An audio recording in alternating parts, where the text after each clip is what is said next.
Bright sunlight streamed through the stained glass windows and bathed the opulent throne in a glow. The king looked thoughtfully at the two men standing before him. The count fervently assured the king that he had loved Princess Hinael for a long time and was eager to marry her as soon as possible. And the prince knew that he only had to choose one of the 5 princesses. However, he liked Hinael more than the others. Undoubtedly, the girl was beautiful. Anyone who saw her even once could not forget such a beautiful image. Nevertheless, the courtiers gossiped to their heart's content about the curious incident that had occurred.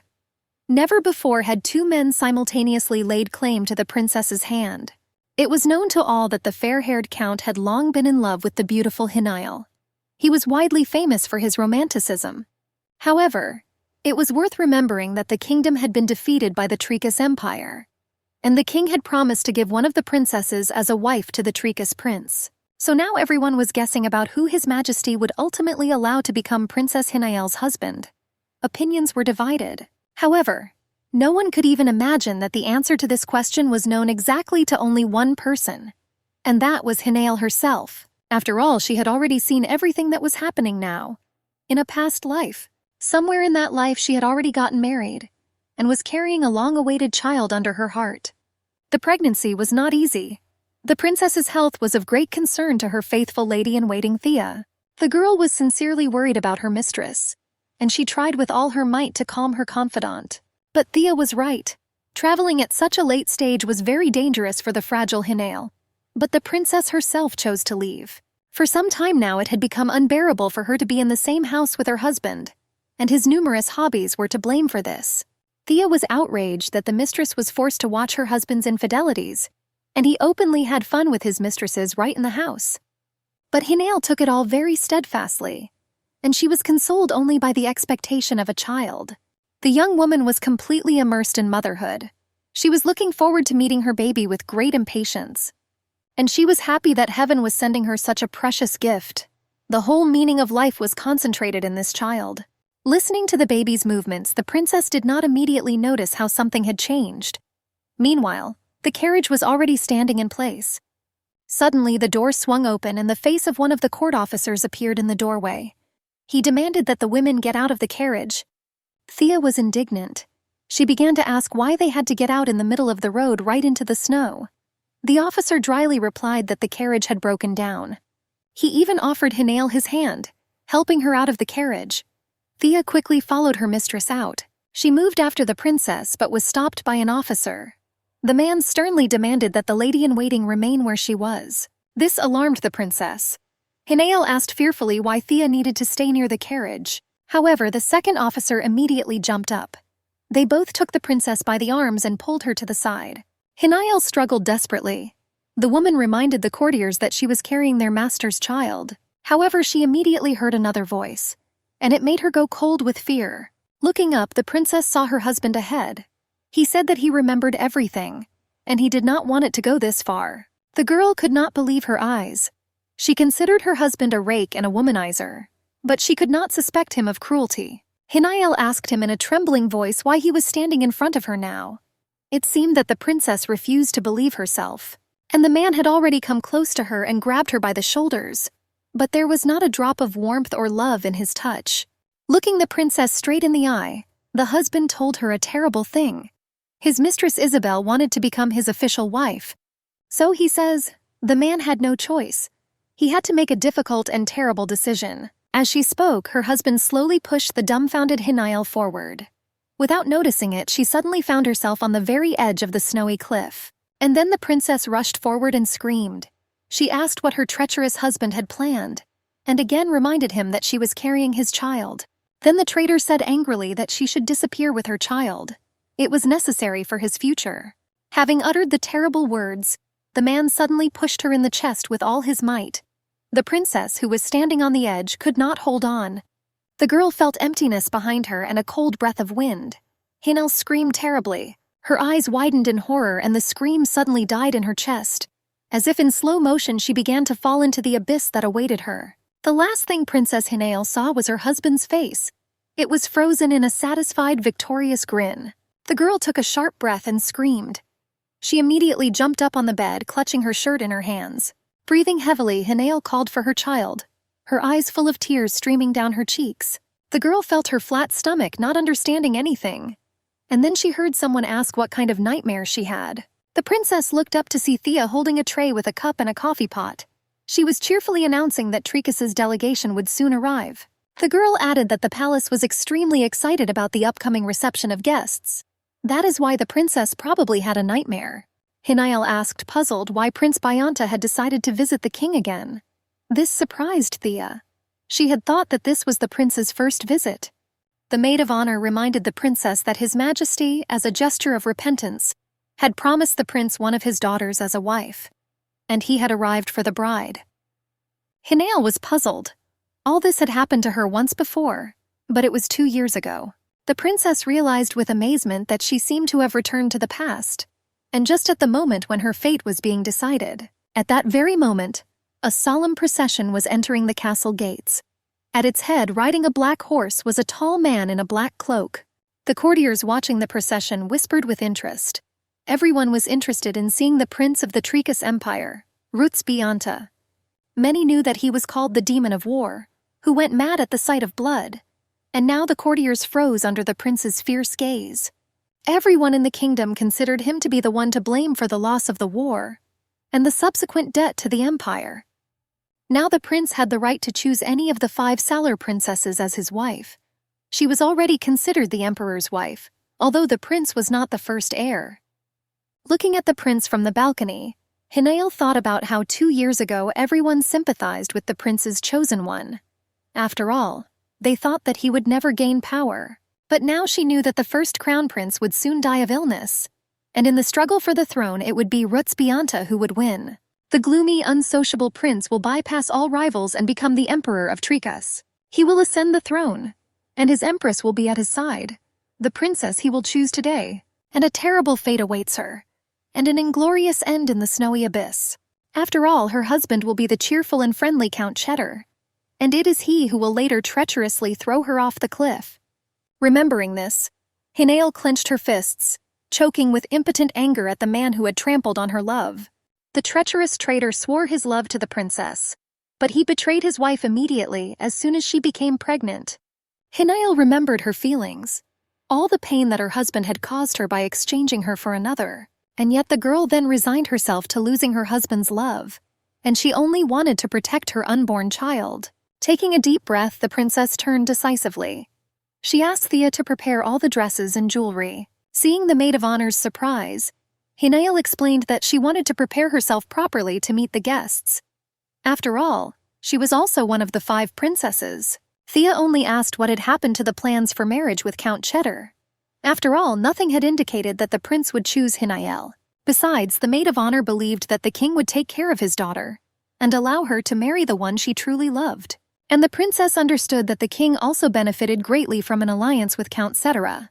Therefore, the princess's fate was almost decided. Thinking about his daughter and his own benefit, the king will allow the count to marry Hinael, just as he did 2 years ago. Turning to Thea, the princess asked to choose a more revealing dress and more jewelry. The lady-in-waiting was astonished, for this was not at all like the lady.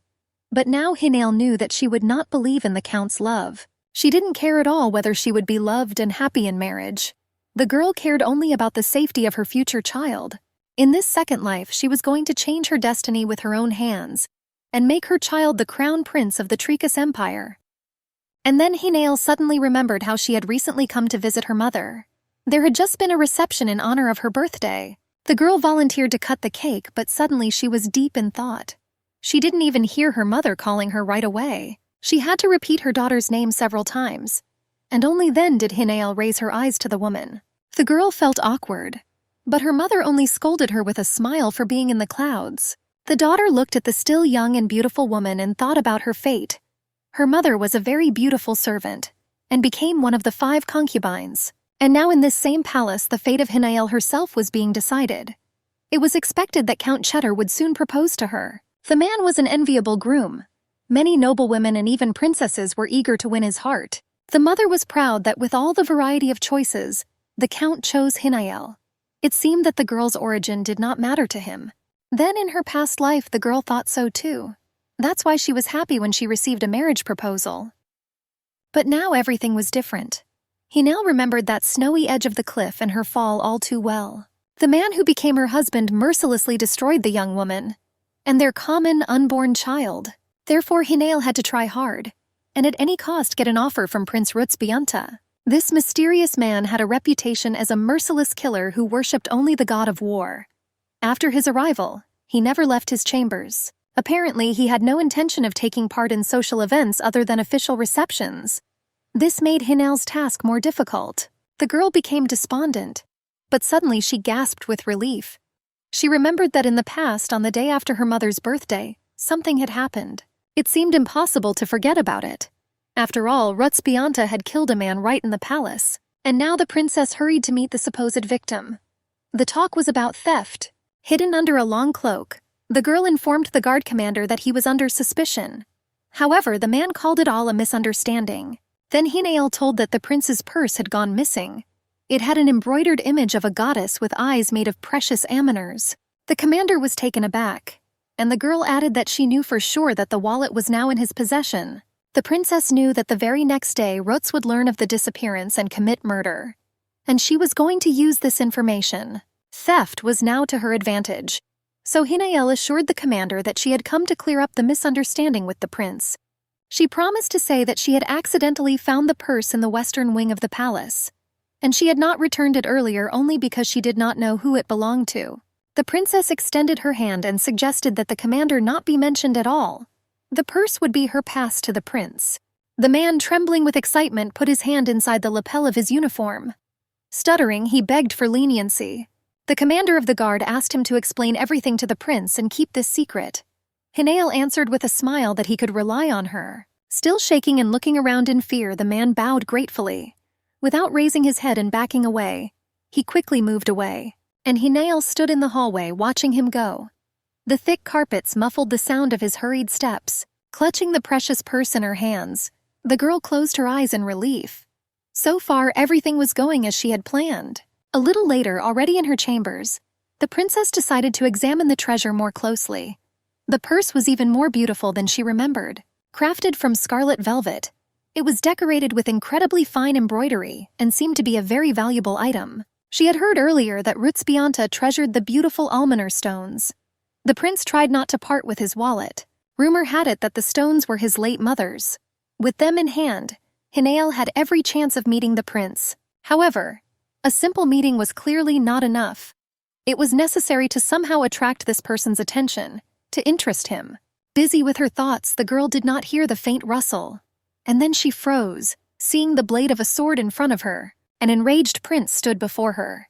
The man said coldly that he was going to kill the thief on the spot as soon as he found him, and he asked why the princess would cover for a thief.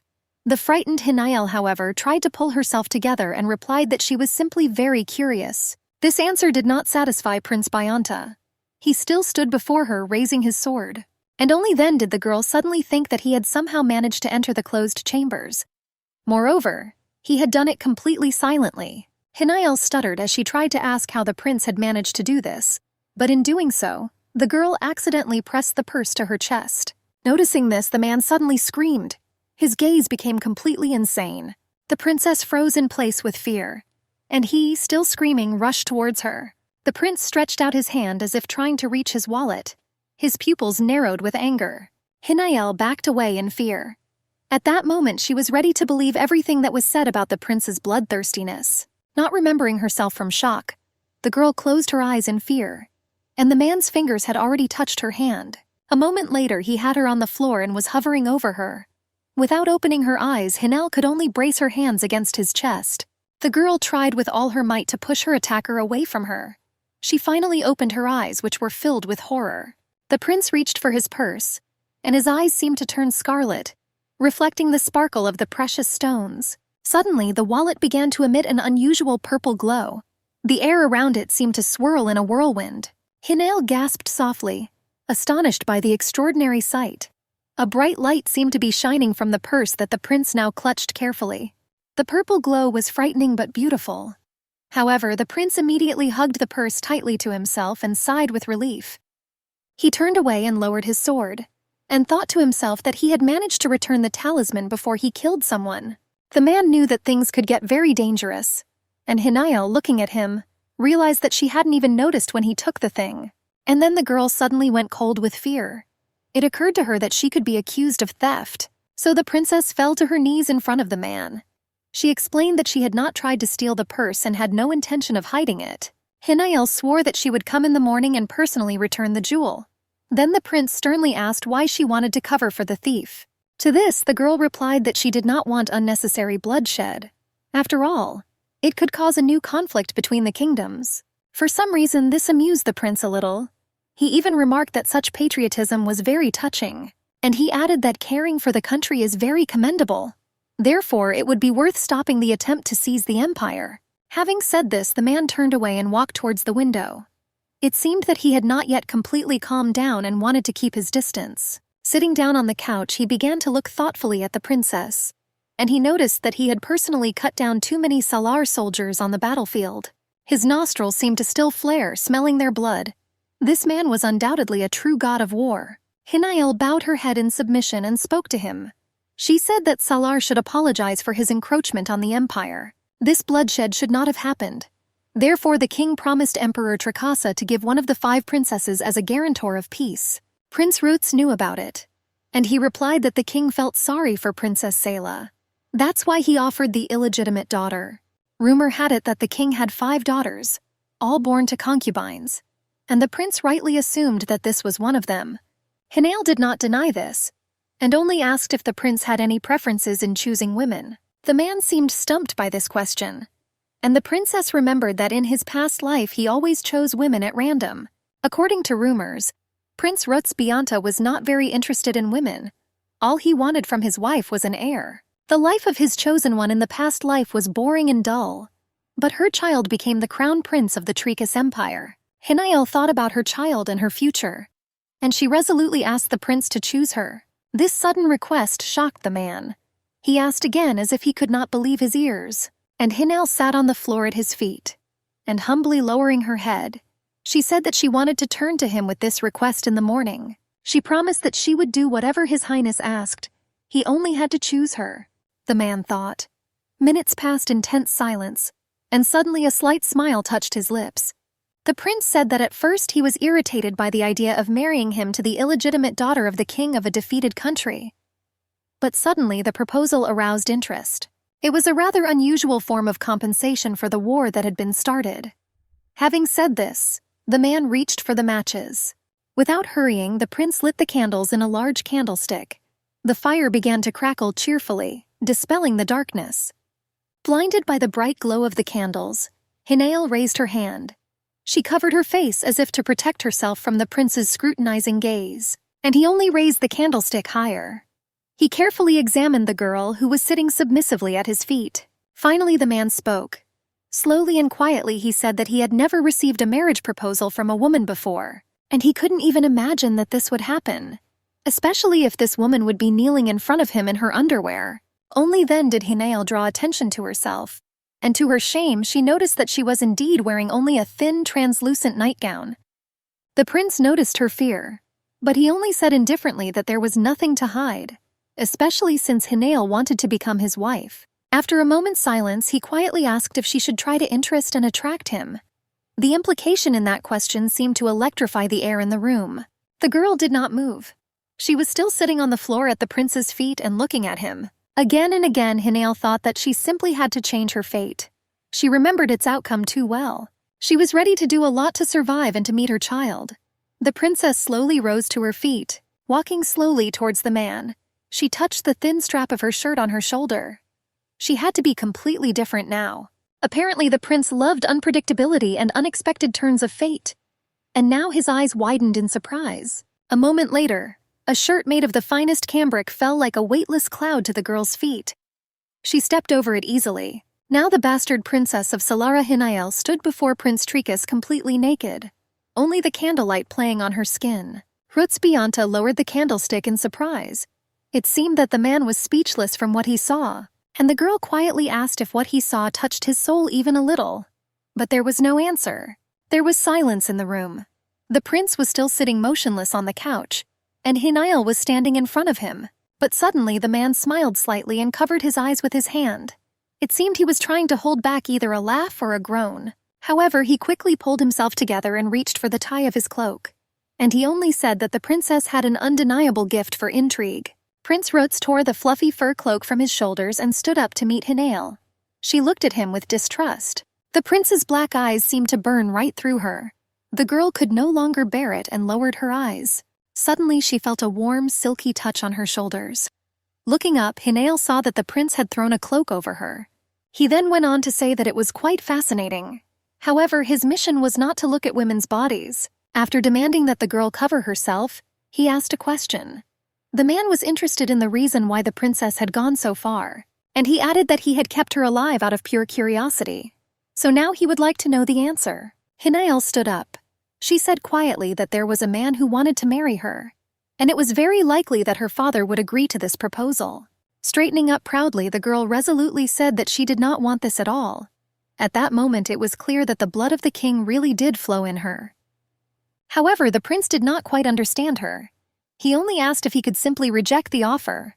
Unfortunately, it was not that simple, and Hinael replied that she had only one way out, if the Prince of Tricas chose her as his wife first. The man thought, looking at her carefully, and he noticed that the princess clearly had animosity towards the potential groom. Standing up and approaching her, he thoughtfully said that the game was still quite risky. The girl was silent, waiting for him to continue, and Rutz explained that she was trying to escape from the tiger, but she could fall into the clutches of the dragon. Hinael's heart pounded. Looking into her eyes, the prince said that he knew about the rumors that were going around about him.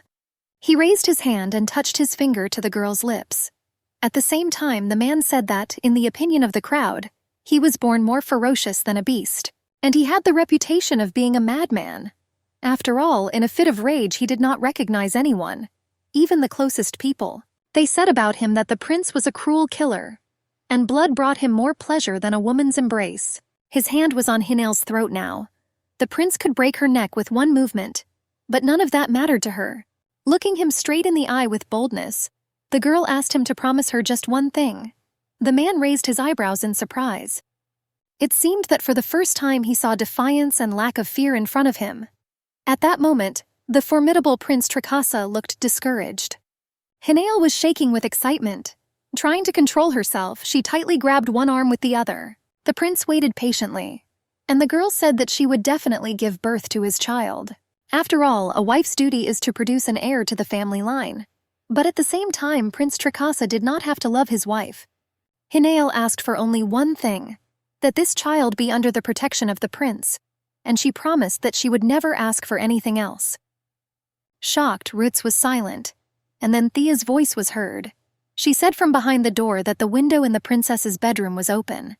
The lady-in-waiting was worried that the lady might freeze and catch a cold during the night, so she asked permission to come in and close it. Startled, Hinael quickly replied that Thea need not worry, and she promised to close the window herself. Then the prince suddenly blew out the candles in the candlestick and quietly told the girl to come to the Western Palace the next day at noon. He approached Hinael for a moment and hugged her lightly.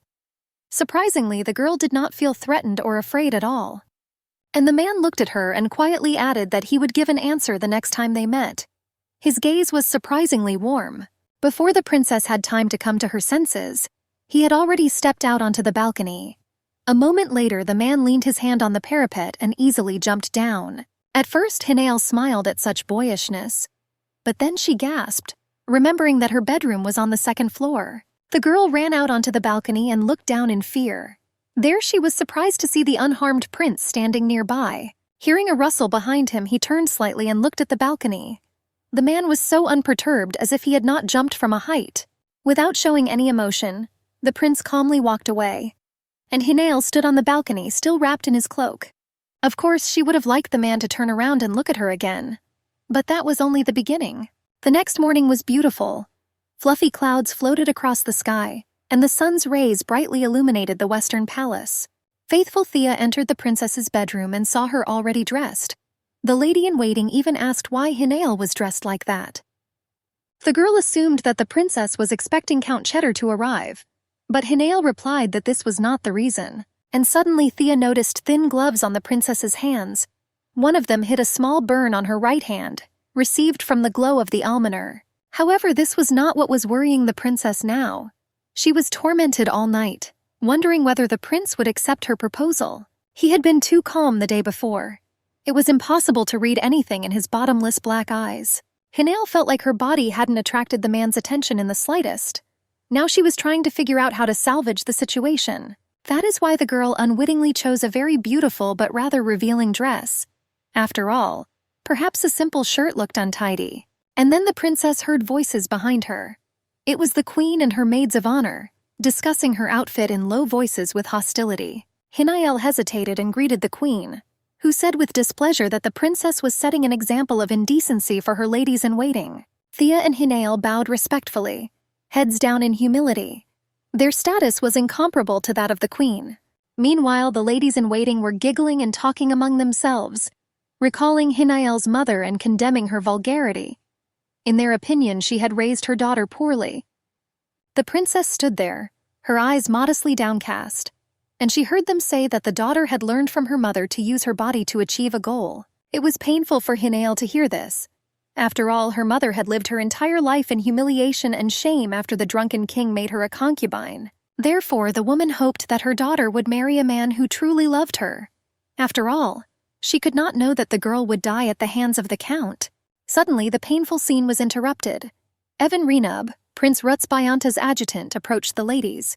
Bowing respectfully before Hinael, the man introduced himself and said that the prince was expecting her. The adjutant offered to escort the girl to the prince. She hurried away with relief. Hinael did not see how the queen's face twisted in surprise and displeasure, and the ladies-in-waiting behind her only shrugged their shoulders in bewilderment. Meanwhile, Prince Trikasa Rutsbayanta stood on the bank of the pond. He thoughtfully looked at the clear water and the water lily leaves floating in it. Hearing footsteps, the man turned around. Now he stood looking at Evan and the princess approaching. The girl approached and bowed. She greeted the prince, clutching a small box to her chest. Handing it to Ruts, Hinael apologized for the events of the previous day, and handed over the box containing the prince's cloak. Remembering that she hadn't even introduced herself, Hinael tried to say her name, but the prince stopped her. He said her name didn't matter. He added that he had thought about yesterday's proposal. After a pause, the prince added that he also had conditions, and if Hinael accepted them, she would become his wife. It sounded alarming, but there was no turning back, and the girl asked what the prince wanted, and he asked in response whether it was true that her fiancé was Count Phil Chater. After all, that was what everyone thought. Hinael began to deny it, but the prince noticed that everyone thought the count was madly in love, and he asked why the princess didn't like him. Looking at her carefully, he said coldly that she shouldn't aim to be empress. Being the wife of a count would be much safer and calmer. But the girl replied that she did not at all desire a quiet family life. She could not explain anything more to the prince. After all, she couldn't even try to hint that in her past life she was killed while she was the count's pregnant wife. No one would believe it. Therefore, Hinael only assured Prince Ruts that she wanted to serve him as his wife, and she would be a good and faithful wife. The man replied that marriage would only bring her the title of princess, and nothing more. In addition, she will be able to give birth to an heir, after which the prince does not intend to touch her or even just communicate. At the same time, the heir will not receive the slightest share of power. Apart from the title and protection, the child will receive nothing. These were all the conditions of Prince Trikas. He spoke very clearly and honestly and asked if Hinael accepted them. The man seemed to expect her disappointment. However, the princess smiled happily and replied that she would gladly accept them. This puzzled the prince greatly. He even rubbed his forehead in confusion, but he still nodded in agreement. After a moment of silence, the man added that he would make her an official proposal the next day. Hearing these words, Hinael gasped with delight. She thanked the prince warmly, and immediately promised to devote herself to him entirely. Ruts looked at her, puzzled. The girl looked as if he had just saved her life. After the prince released her, Hinael hurried back to the palace. Nearby, she saw Thea waiting for her. The maid of honor immediately rushed to meet her. The girl excitedly asked how everything went. It seemed that everyone around already knew that Prince Trikasa had invited Princess Hinael to a meeting. The girl assured Thea that everything had gone well. However, the lady-in-waiting was a little worried that Count Satir might become jealous upon learning of the conversation. She had no idea of her mistress's intentions, and Hinael suddenly thought sadly about the inevitable separation from Thea. After all, She did not want to take her maid of honor to such distant lands. It would be very difficult for the girl there. So separation was only a matter of time. Thinking about this, Hinael took her friend's hands. Thea noticed that the lady had become sad, but the princess explained it as only nervousness because of the upcoming wedding. Then the maid of honor hastened to reassure her and asked her not to worry. Thea was going to make sure that her mistress was the most beautiful, and she expected the count to completely lose his head. After all, no one can resist the beauty of Princess Hinael. The next day, preparations began at dawn. The palace was still immersed in the morning twilight. In the princess's chambers, Thea gazed in fascination at an unusually beautiful set of jewels. The stones on the crimson velvet sparkled dazzlingly. These were the jewels of Hinael's mother. The king had once given them to the woman, and now she had passed them on to her daughter. This once again convinced the princess that her mother wanted her to be absolutely dazzling on this day. After all, this was the only gift from the king. Soon the courtiers and numerous guests began to gather in the huge luxurious hall. Candles burned brightly, reflected in the mirrors. Hinael also entered the hall and stood at the entrance, embarrassed. She was a little unsure whether the outfit was too revealing. Suddenly she heard a sarcastic voice. Sighing, the girl raised her head. She already knew who she would see in front of her. It was Sayla, the emperor's legitimate daughter. The girl always behaved extremely arrogantly, emphasizing the difference in origin. Hinael bowed to greet the first princess, who noticed that the girl looked different today, and she asked if Hinael was nervous. In Sayla's opinion, the count could very well change his mind and not propose. The girl was silent and only thought how mortally tired she was of such mockery. And Sayla finally left, accompanied by her maids of honor. Hinael had already breathed a sigh of relief, and then she heard Count Cheddar's voice behind her. He noticed that he barely recognized the princess. Turning around, the girl immediately met his gaze. Fear and anger at the scoundrel immediately surged in her soul. Meanwhile, he couldn't take his eyes off Hinael's very revealing cleavage. In addition, his mother's beautiful jewelry sparkled on the white silk. The man's eyes were greedily ablaze, and it was completely unclear what attracted his attention more, the forms or the jewelry. The girl felt awkward under this greedy gaze. She did not want to attract the count's attention at all, so Hinael casually covered her chest with her hand. However, suddenly the count grabbed her hand rather roughly. The princess gasped in surprise, and the man was already interested in the burn from the almoner and asked questions. Hinael tried to casually explain it away by saying that she had scratched herself on a branch. She couldn't understand the count's sudden outburst of anger. Meanwhile, he demanded that the princess's maid who had caused the scratch be punished, as if the girl's body belonged to him. Noticing Hinael's surprise, the count calmed down a little. He immediately pretended that he was simply very worried about the princess's delicate skin. Looking into her eyes, the man brought a gentle hand to his lips. However, his touch was too unpleasant. The girl couldn't hold back and abruptly pulled her hand away. It seemed as if the trace of the treacherous count's lips was burning her. Some of the guests noticed the emerging conflict. Having recognized the princess and the count, the guests began to whisper. No one understood what had happened between them. But the count did not want any extra attention and immediately assumed that he had done something wrong. The princess no longer hoped to escape his annoying attention. Suddenly, a familiar voice was heard. Prince Tricus Rutsbianta approached them with a determined gait. His eyes looked firmly and confidently from under his dark hair. As if not noticing the stunned count, the prince stopped in front of Hinael and said, looking straight into her eyes, that he had been looking for her everywhere. After that, the prince carefully took the girl's hand.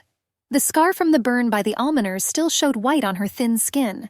Noticing him, the man said with regret that the princess had gotten hurt because of him. At the sight of this, Count Cetera turned pale with anger, and the prince had already bent over Hinael's hand and brought it to his lips. At the same time, he quietly asked her to forgive him. Suddenly, the count stood between them. With a sharp movement, he literally tore the girl's hand from the prince. He narrowed his eyes angrily in response and asked in an icy tone what it was. Count Cheddar merely grinned smugly and declared that northern etiquette differed significantly from the local one. After all, in the kingdom of Salar, it was not customary to kiss the hand of a stranger, especially if it was a woman. To this, Prince Rutz remarked that he was quite surprised. It was strange that the inhabitants of the kingdom were so concerned about manners, and at the same time they invade someone else's territory without declaring war. Having said this, the prince firmly grabbed Count Cetera's hand. and he angrily noted that such an insignificant aristocrat was behaving very strangely. After all, he was preventing the prince from greeting the princess of his empire. This action could well be regarded as an unwillingness to make peace with Tricas.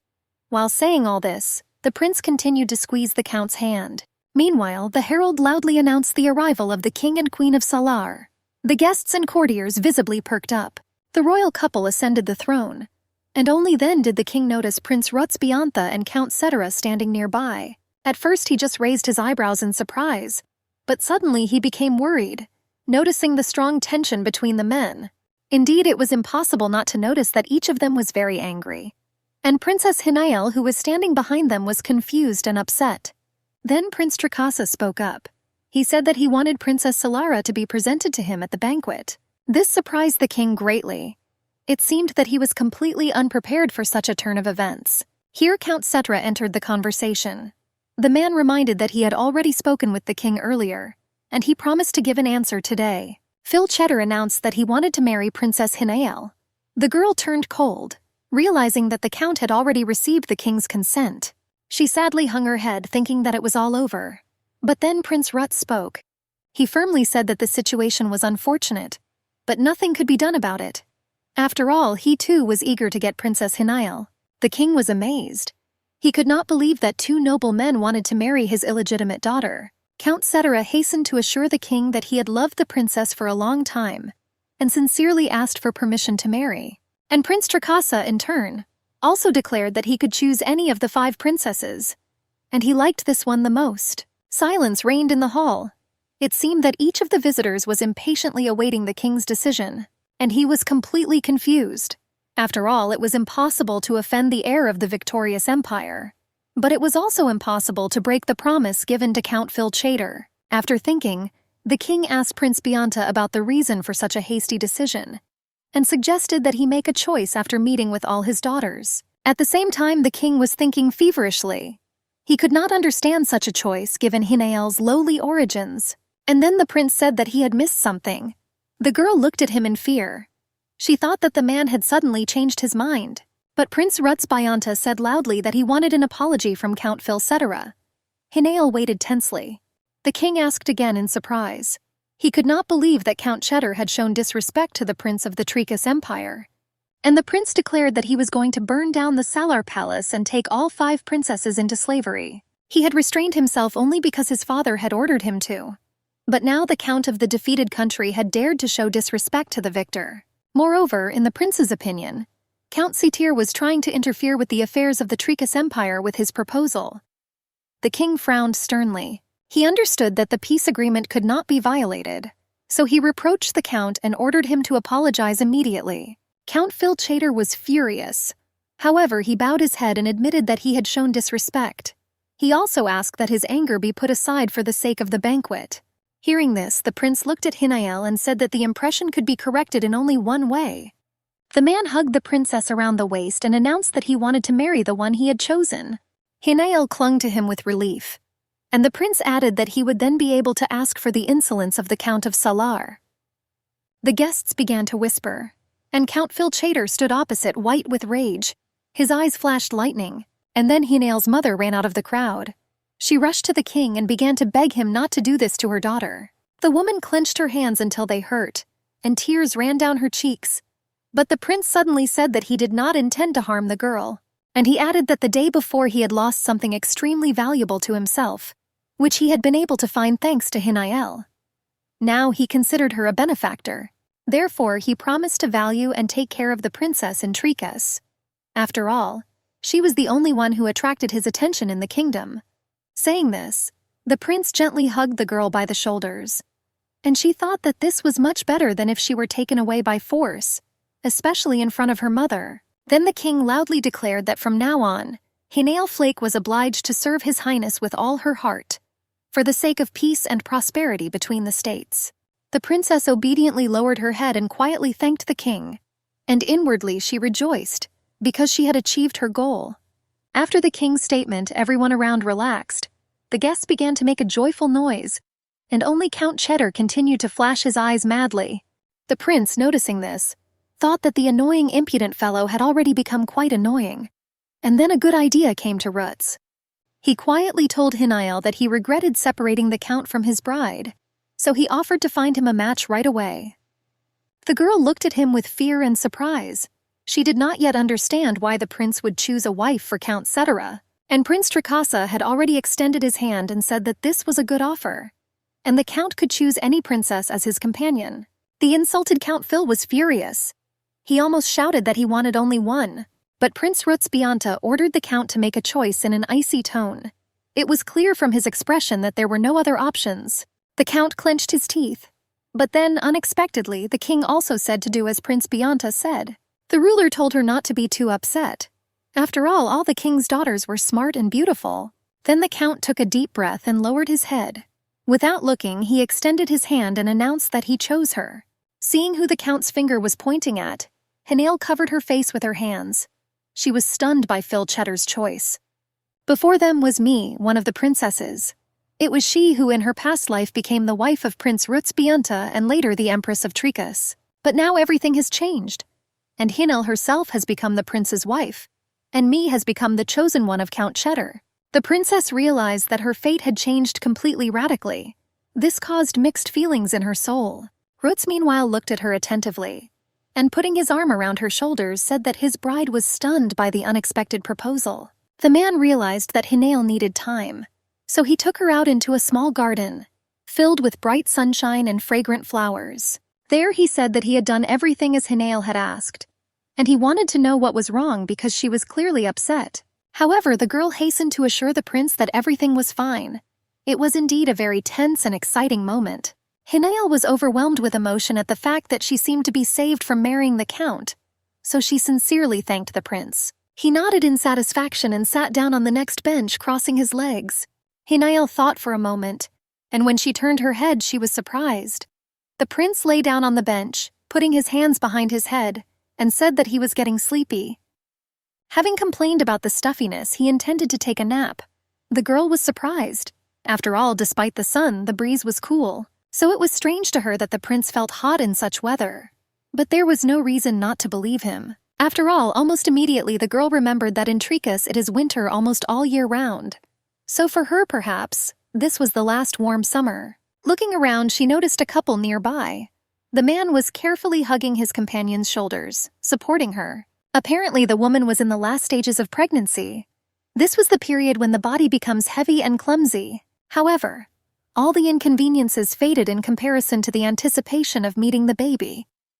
Hinael sadly remembered how she had been impatiently awaiting a miracle. Her heart ached with pain, and the girl's eyes suddenly filled with tears. And then she heard the prince asking why she was crying. The princess quickly turned away and wiped her eyes. She was sure that the prince was asleep, and he was already anxiously asking her about the reason for her disappointment. Hinael stumbled and tried to come up with an excuse. She said she remembered her mother. That's why the tears came. Then Rutz realized that the fair-haired concubine who had begged the king for Hinael was her mother. The girl did not deny it. She said that her mother was a servant in the palace, and after the birth of her daughter she became a concubine. But she did not enjoy the king's favor. Finally, Hinael added that she thought about how sad her mother would be without her in the palace. Rutz listened attentively. Then he asked if that was why she was called the incomplete princess. The girl confirmed that it was because her mother was a servant. She didn't think that the prince had time to hear this nickname during the reception, and Rutz had already shaken his head in displeasure, and he noticed that he didn't like all this. Hinael immediately thought that he had already regretted his consent. It seemed that she had been wrong to tell the prince that she was illegitimate. Clenching her fingers in excitement, the girl thought that everything was true. After all, sooner or later the prince would have found out about everything, and she only hoped that he had not changed his mind. And Rutz suddenly said something strange. He called the king who got drunk and seduced the maid a real dog, and he was clearly angry. After all, because of one person, two others suffered, Hinael herself and her mother. Therefore, the prince noticed that he did not like many things in the kingdom. The man was not happy with the climate and the customs were outrageous, so he said they would leave immediately after the wedding ceremony, and he suggested that Hinael spend the entire time before leaving with her mother. After all, the prince did not intend to return to Salar anymore. The girl sheepishly agreed. Then Rutz gave her his hand and suggested that they go inside to escape the stuffiness. But Hinael froze in bewilderment. and he in turn was also surprised. And he asked if it was customary in Salar to shake hands with women. Having come to her senses, the girl thanked him and stood up. And the prince asked her not to cry in public. Otherwise, they might think that Hinael was being taken away by force. And he added that it wasn't in vain that he tried to pretend that he was crazy about her. The girl didn't understand and even asked again. And Rutz asked if she really believed what was said at the reception. After all, there were rumors about the princess's imminent engagement. So he had to insist. It was easiest to say that the prince was madly in love. It would be much worse if the girl's mother decided that the northern barbarian was taking her daughter away by force. Hinael immediately noted with gratitude that the prince was taking care of her mother. But he only answered reservedly that he simply could not stand women's tears.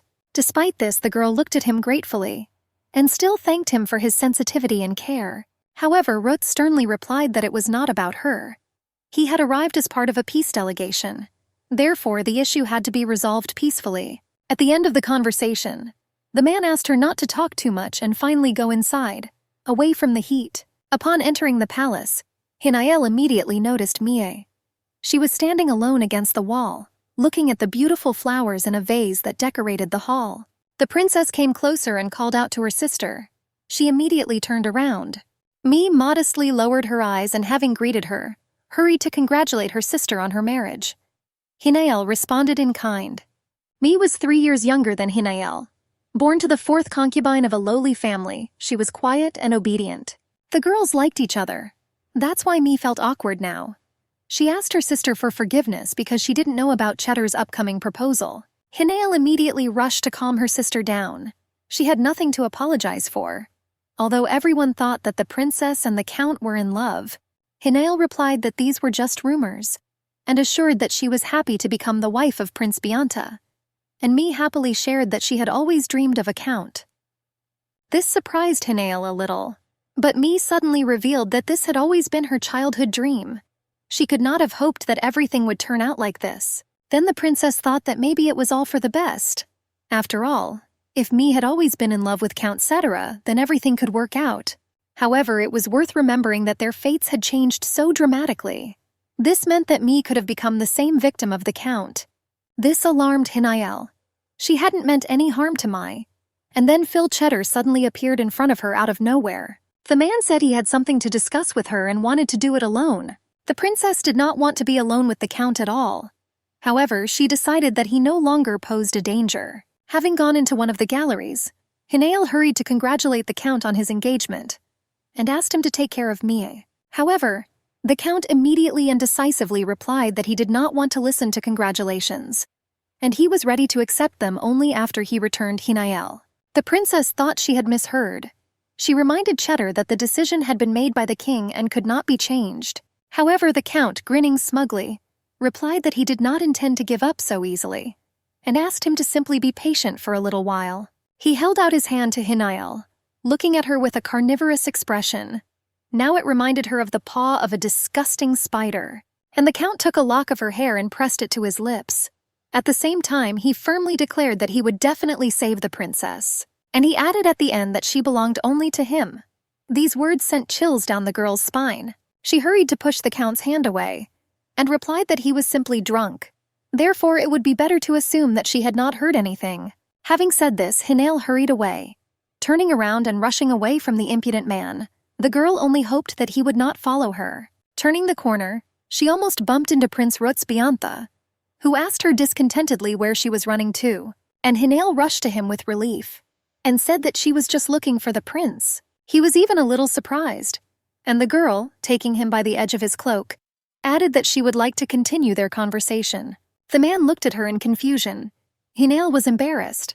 She couldn't admit that she wasn't ready to do anything, just to get away from the annoying count. So she tried to think of a topic for conversation in confusion. And then Count Cheddar appeared from around the corner. He looked at Hinael with such a greedy gaze that he could not remain unnoticed. The prince didn't like this at all. It seemed the impudent fellow needed to be taught a lesson. Suddenly the man offered his hand to Hinael. She was confused but placed her fingers in his palm. At the same time, very opportunely, music was already playing in the main hall. Numerous couples were dancing. Prince Rutz Bianca cheerfully noticed that his bride seemed bored, so he suggested that she also give in to the dance. The king was delighted.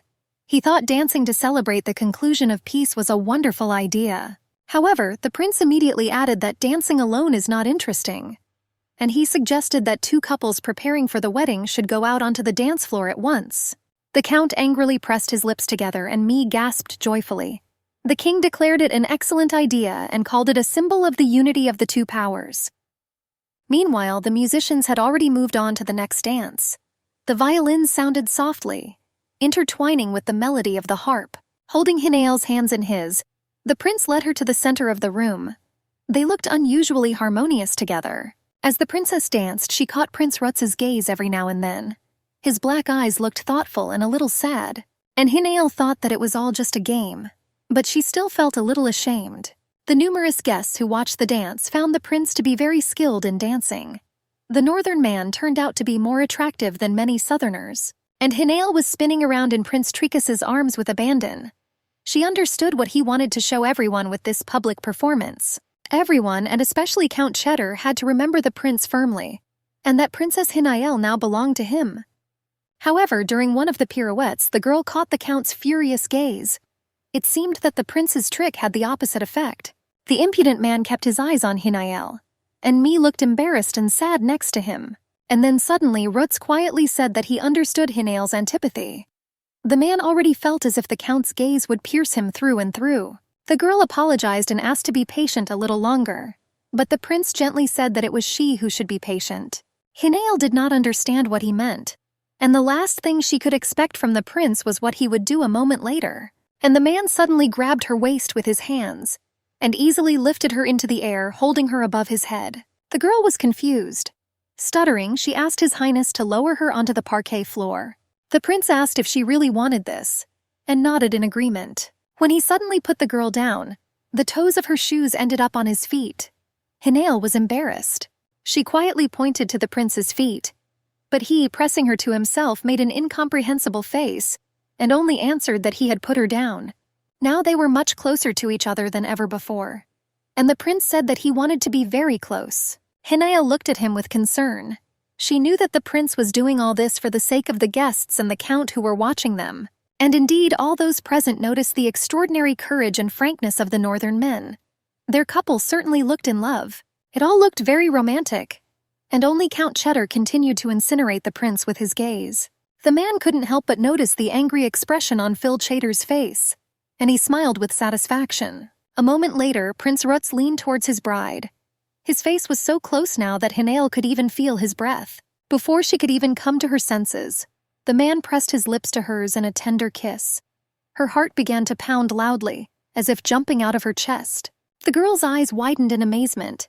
This was unlike anything that had ever happened to her before. She tried to make herself think that this was just an attempt to make Count Cetera surrender, and it was only being done at her request. If this was so, then undoubtedly it was a success. After all, the attention of every person in this room was riveted precisely on them. The ladies whispered and even spoke openly about the frankness and courage of the northerners. Each dreamed that her man would express his feelings in the same way. On this day, Prince Rutz Bianta astonished everyone. Previously, he had a reputation as a ruthless killer who showed no interest in women. However, this time he was very persistent and invited the princess to the Western Palace for the first time. It seemed to be love at first sight. Time seemed to stand still. The prince still held Hinael in his arms, and Count Cheddar did not take his furious gaze off them. Soon the wedding ceremony took place. According to custom, it had to be held before the fire god Nuska. The high priest handed the servant a plate with branches. It was willow bark, a symbol of life force. She was supposed to forever bind the destinies of the spouses and lead them along the path of eternal blessing. The attendant tied the hands of Prince Rutz Bianta and Princess Hinael with shoots. He noticed that the willow also opens the gates of the mother's womb. His words echoed in the girl's ears like a painful spasm. Pain pierced her heart. She firmly decided that in this life the child would definitely stay with her, and this time she would definitely be able to protect him. Hinael pressed her lips together, thinking that she would never miss her chance. She even slammed her fist on the table. The prince noticed this and looked at her with surprise. Quietly and caringly, the man asked what was happening to her. He clearly noticed that the girl was shaking all over. The princess apologized and replied that she was just very nervous. The priest laid his hand on the willow branches. Now they were to be given over to the flames given by Nuska.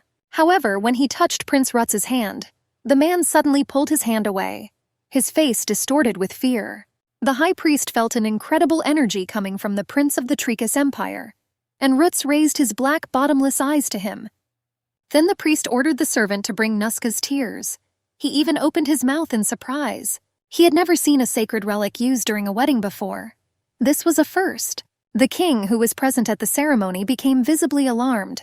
He asked the high priest what was going on and what difficulties had arisen, and he looked angrily at the newlyweds in response.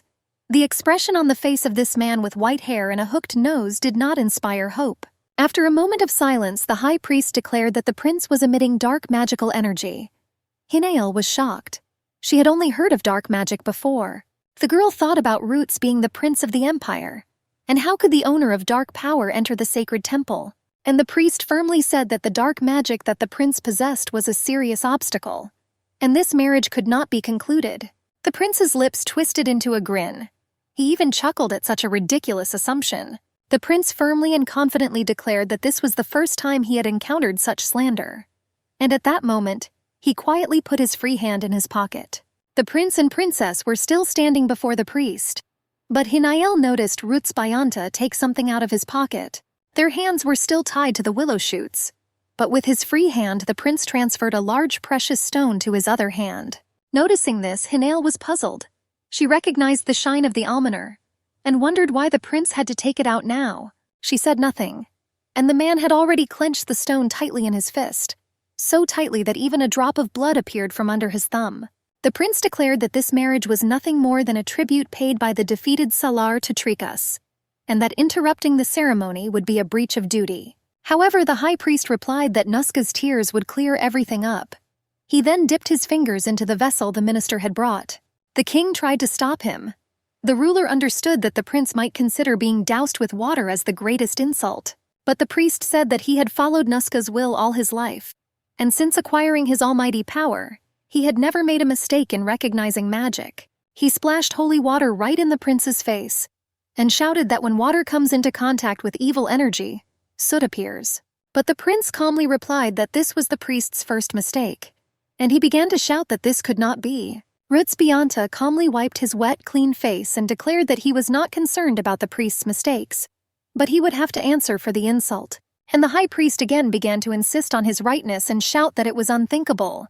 The king tried to stop him. Then the prince gloomily declared that he would not tolerate the insult any longer, and he demanded that the ceremony be completed. The king agreed. He ordered the priest to apologize immediately and continue the ceremony.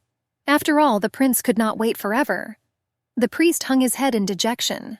Meanwhile, a servant approached the couple and respectfully wiped the prince's face, and the maid of honor helped Hinael tidy herself up. No one except the girl saw that the prince was clutching the almoner in his hand all this time, and Hinael was very interested in why he needed it. The ceremony was finally over.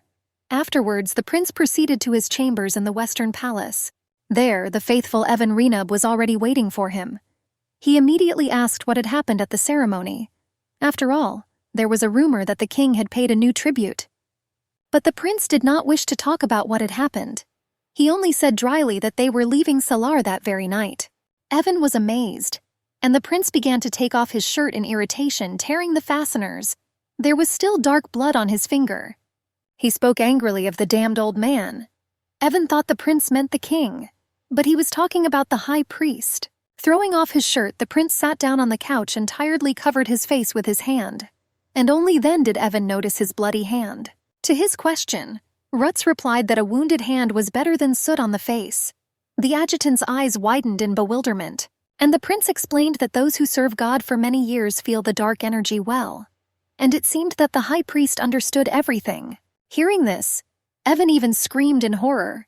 It seemed that he understood the master at half a word and took the threat very seriously. The adjutant immediately connected the incident with the almoner, and asked why the prince was carrying it with him. Then Roots wearily replied that he had to scratch his finger on a stone. It immediately absorbed the dark energy. Only thanks to this the prince was not discovered. To this, Evan noted with alarm that the secrets of the imperial court must remain undisclosed.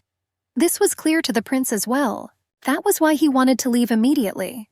And although Evan insisted on meeting the king before leaving, it was worth thinking of a way to avoid that. The adjutant would have certainly managed this. But it remained to be decided what to do with the princess, Rutz's future wife. That was another problem, and Prince Trikasa was in no condition to deal with it right now. His arms hung limply at his sides and his head sank onto his chest. The man was completely exhausted and vulnerable. That same day after the ceremony, Hinael was finally able to meet her mother alone. She learned of her imminent departure. The woman worriedly assumed that what had happened at the ceremony had deeply affected the prince. That was why he had announced that he would leave Salar the following day. It was not surprising after the insult to the high priest. So the last day came when Hinael could be with her mother. The woman took her daughter's hands and squeezed her fingers gently. They both wished they could spend more time together before parting. The woman asked again if the princess was sure of her decision. After all, Trikis had a reputation for being a harsh and unfriendly land. But Hinael hastened to reassure her mother. She reminded her how the prince would take care of her. The woman was grateful to him for this. But still, something was bothering the mother's heart. The mother placed her hand on the small box. She said that she had thought about it for a long time and was not sure whether she should give it to Hinael. However, she decided to do it anyway. After all, it could bring the girl more benefit than it did to her mother. Once upon a time, this box was brought to the woman by her brother. It could help her regain the king's favor. But the woman lacked the determination. Hinael remembered. In her past life, before her wedding with Count Cheddar, her mother had also given her this box. It contained a tiny, elegant bottle containing a magic potion. It was for the most extreme cases to bring back the cooled feelings. Then, in the past, a few months after the wedding, the Count began to distance himself from his young wife, and Hinael resorted to the help of a potion. Thanks to him, the princess managed to get pregnant. However, this did not solve the problem. After all, a little later, when the child had already begun to grow and kick inside, Hinael could no longer share a bed with the Count, and he took up his old ways. Now everything could be different. So the girl carefully took the box in her hands and clasped it with her palms. She thanked her mother and asked her not to worry about her. After all, Hinael, remembering her marriage to the Count, was going to become completely different. She had to be a worthy wife and serve Prince Bryant faithfully, but never allow herself or the child to be harmed. The women spent some more time together, but it was time to part. They hugged each other tightly, and the princess promised to write to her mother.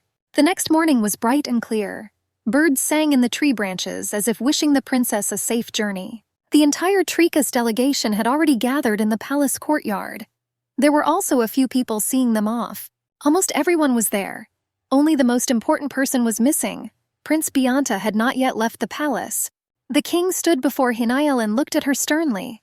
Behind his shoulder stood the girl's mother, unable to hold back her tears. The ruler reminded the princess of her purpose. She was to become the guarantee of peace between the powers and protect it in every possible way. Therefore, the king hoped that there would be no disagreements between the spouses. Hinael, lowering her head, replied that she would try her best. She thought that even now he was first and foremost a king, not a father. And then the ruler reported that the prince had already left alone the day before. Hinael knew nothing about this and was surprised.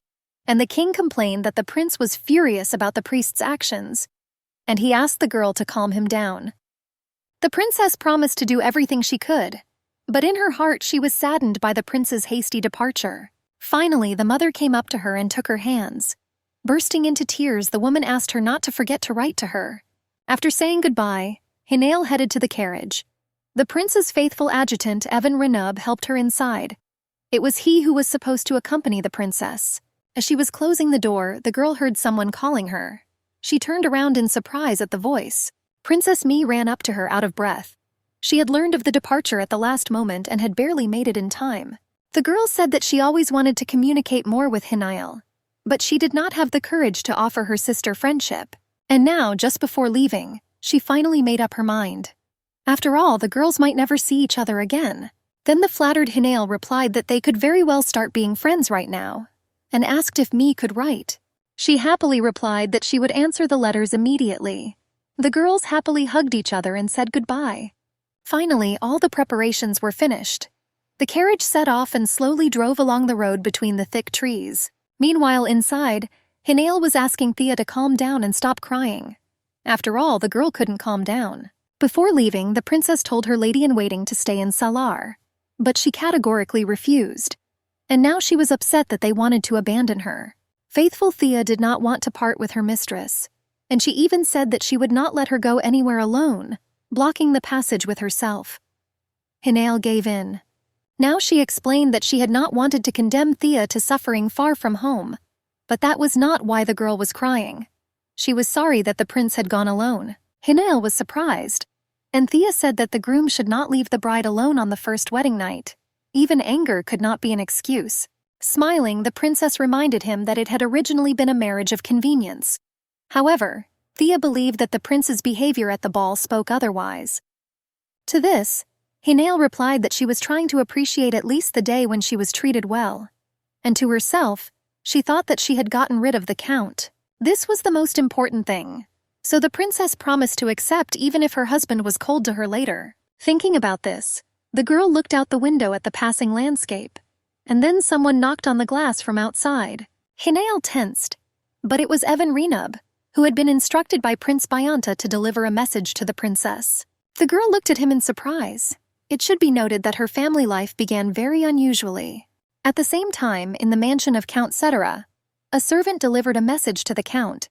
It said that the prince was not in the delegation. Princess Hinael left alone.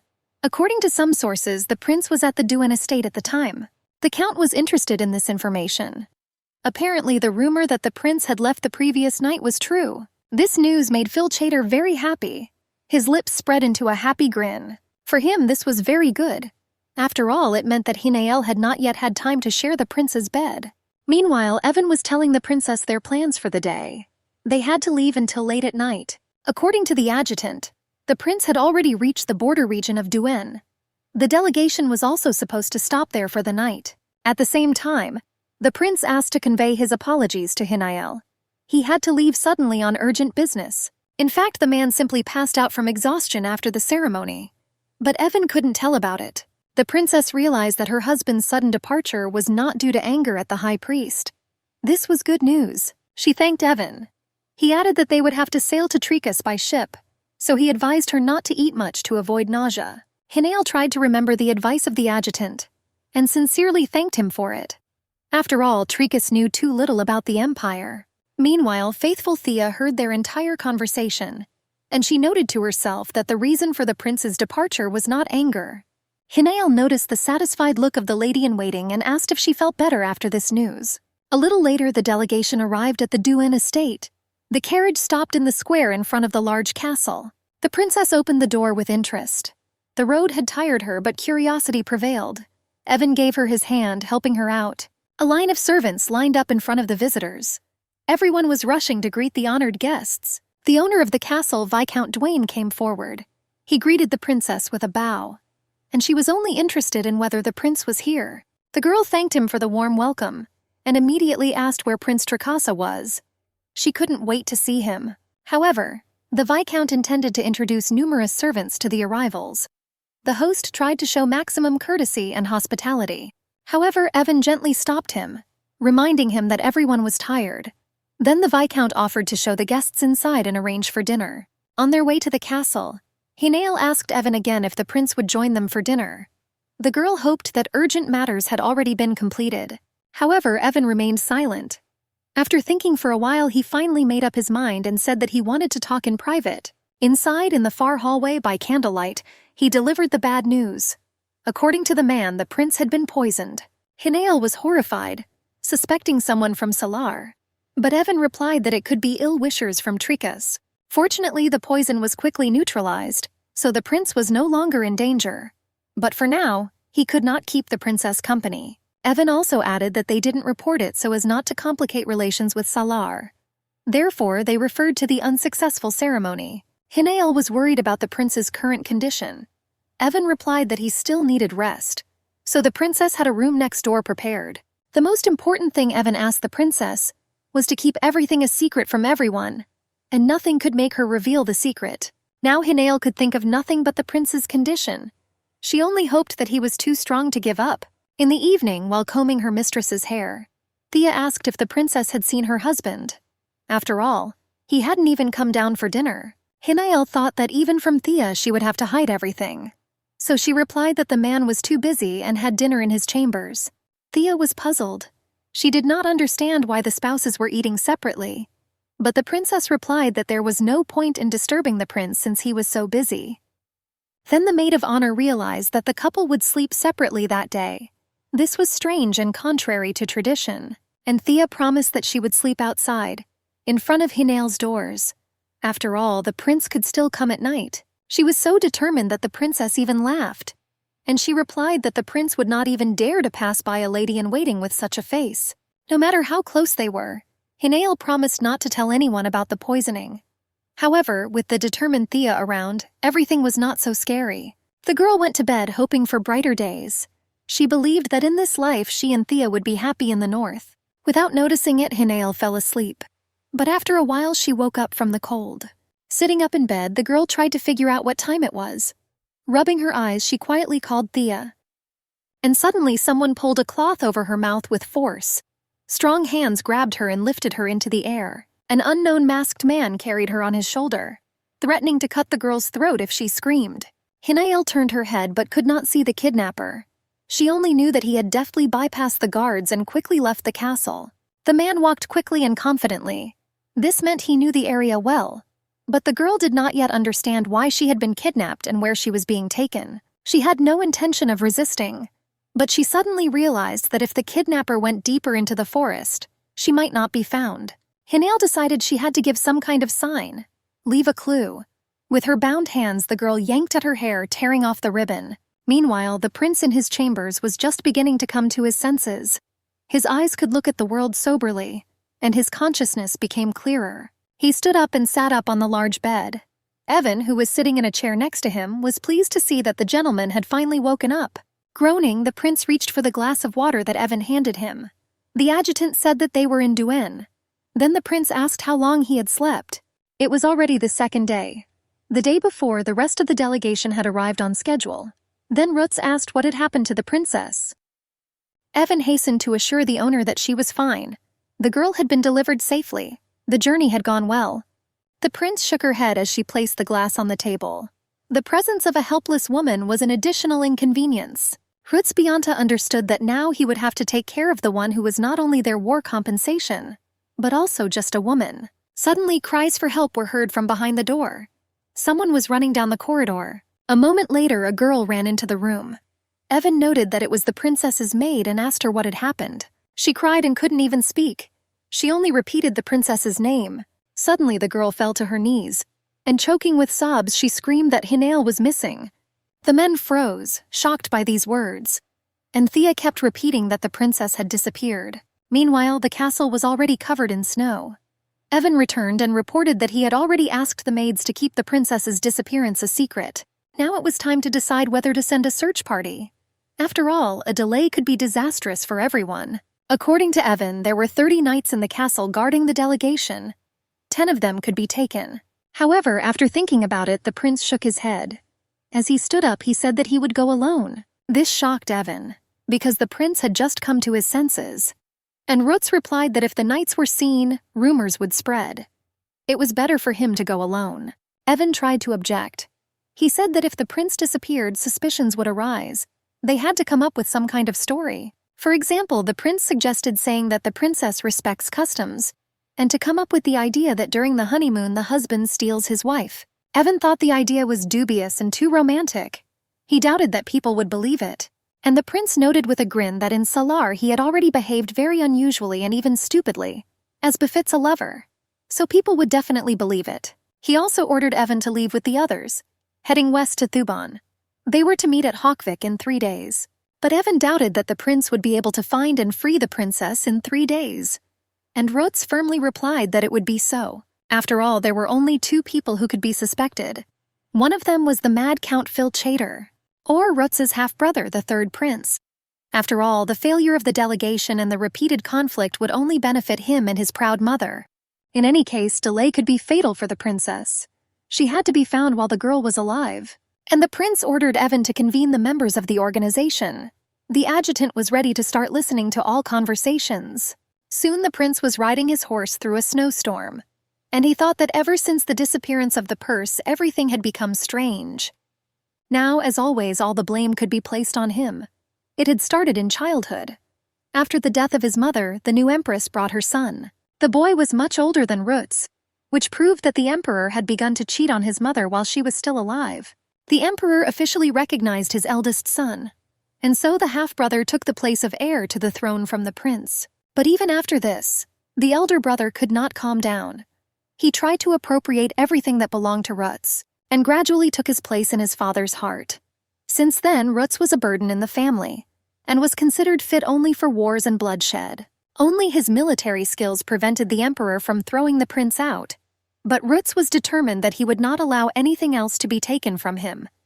Meanwhile, Hinael was sitting on her horse, tied tightly. She was so cold that it seemed she would soon freeze to death. The girl guessed that they were heading north to Trikas. It turned out that the one who had carried out the kidnapping was from the Empire. She remembered that in a previous life, Prince Bayanta had fought with his brothers for the throne, so they could have been behind the kidnapping. Suddenly, Hinael noticed that the kidnapper pulled on the reins. Vaughn shifted his feet a few times and stopped. The tall man ordered her to get down. Only now could the girl see her kidnapper. He was wearing a black cloak and a mask. However, the eyes above her did not seem familiar to Hinael. She still did not understand anything. The kidnapper waited until the princess got off her horse and led her away. The girl began to ask where they were taking her. And suddenly she heard a disgustingly familiar voice. He was saying that he was glad to see Her Highness again. Hinael was dumbfounded. She turned around to see Count Phil Chater approaching her. With a nasty smile, he said that he promised to save her. Surely Hinael would rather see anyone but him. The words about saving sounded like a mockery. After all, at that time the girl was standing barefoot in the snow. Her feet were already red from the cold. Besides, she was still wearing only the thin nightgown in which the princess had gone to bed. After all, the kidnapper had not even covered her with a cloak. The man himself even had gloves on his hands. He was now holding the girl tightly by the shoulders. The princess tried to break free, but to no avail. Her captor held Hinael's hands tightly, and they were bound so tightly that they were red and numb. Here the count took her bound hands and raised them to his lips. Kissing them, he smugly said that the prince had not yet reached Hinael, which meant she belonged to him again. And then everything clicked into place in Hinael's head. It was the same man, the same words, even the same place. They stood on the snowy slope of Mount Newhole. It was the very place where the count had killed her in her previous life. Hinael froze in fear. Tears involuntarily flowed down her cheeks. The girl in horror began to understand why this madman brought her here, and the count asked her not to cry, so that her face would not be damaged by the wind. Calming the girl, he said that he would free her, but Hinael couldn't hold back her sobs. She didn't understand why fate was so cruel to her, forcing her to be with this man again. This snow and this mountain meant only one thing. She would die again. But this time she was not even lucky enough to feel her child move. With her head down, the girl mourned her unfulfilled future, her unborn child and her unfulfilled dreams. Everything was falling apart again. Unexpectedly for herself, Hinael jerked sharply. In surprise, the count tried to hold her hands, but the bandage slipped off. The princess immediately turned around and ran away. She screamed at the top of her voice, calling for help, and she knew that she had to run as far as possible. The count had already come to his senses. He ordered the man in the black cloak to catch the fugitive, but under no circumstances to wound her. He began to run after her, shouting loudly and demanding that she stop. But Hinael flew like an arrow shot from a bow. The girl understood that this was her last chance. It depended only on her whether she could survive, and Hinael was not going to let the nightmare repeat itself. The princess flew forward through the snow, but her strength was still weakening. The pursuer began to catch up with the girl. Now his fingers in a black glove almost reached her hand. Suddenly he pushed her shoulder with all his might. Hinael lost her footing and flew forward into the snow. She fell and the pursuer fell on top of her. The girl screamed and fought back, and he demanded that she shut up. Meanwhile, Count Cheddar ran up to them. The scoundrel looked worried and kept repeating the name Hinael. The girl resisted fiercely, trying to break free from the hands of the captor in the cloak. And Phil Chater shouted for him to stop, because he could hurt her. Finally, the man loosened his grip a little. Now Hinael could at least breathe normally. She sat in the snow and looked at the men with hatred. The count looked at her light dress and began to pull the long silver-embroidered cloak off her shoulders. It seemed that only now did he realize that the girl was frozen. Phil wrapped the cloak around Hinael's shoulders. She lowered her head, exhausted, and the Count began to ask solicitously if everything was all right. The princess did not answer.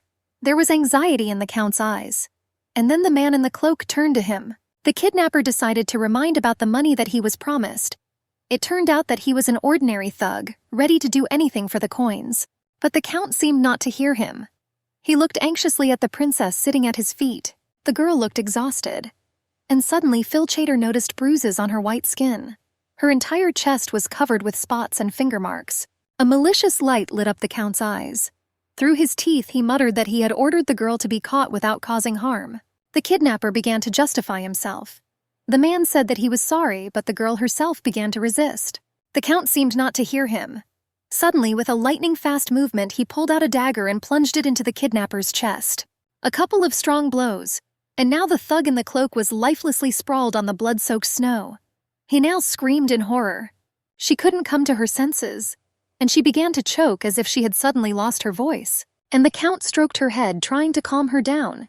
And he repeated that he had no choice. The madman said that the stalker not only injured her, but also looked at her with a too bold, inappropriate look. Pointing his hand at the bloody snow, the Count said that he could not forgive such a thing, and therefore he did not allow the impudent fellow to walk on this land.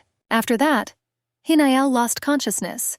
She did not remember how the Count put her on a horse and took her somewhere. The girl woke up only in some small castle. She was sitting on a bed in a warm room, and the Count was kneeling in front of her. There was a bowl of warm water next to him, and the Count himself washed her feet with a soft cloth. He raised his head and looked at Hinael kindly. He gently noted that she was still scared. Looking around, the girl asked where she was. She had never been to this place before. The Count replied that it was his own secret mansion. No one knew about it and therefore could not find it. There were only the two of them here. Phil Chater seemed to think it was all very romantic, and Hinael thought the man was crazy. The girl tried to remind the Count that he was already engaged to Princess Mai, and she could very well find out about it.